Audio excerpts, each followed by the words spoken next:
రైతు కూలీలకు 12,000 రూపాయలు ఇస్తున్నారు, అది పోయింది. ఇల్లు కట్టుకోవడానికి 5 లక్షల రూపాయలు ఇస్తున్నారు, అది పోయింది.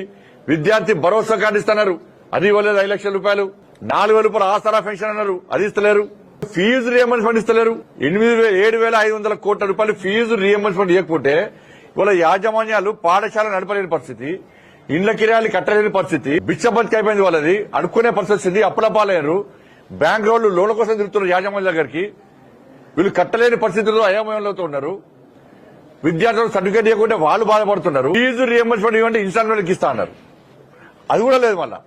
ఇప్పుడు మళ్ళీ ఏమంటున్నారు, మీరు అందరు కలిసి రండి, ఒక యూనియన్ గా తయారై బయట చెప్పకుండా 15% కమిషన్ ఇస్తే మేము బిల్ ఇస్తామంటున్నారు. ఫీజు రియంబర్స్మెంట్ కూడా 15% కమిషన్ ఇస్తామంటున్నారు.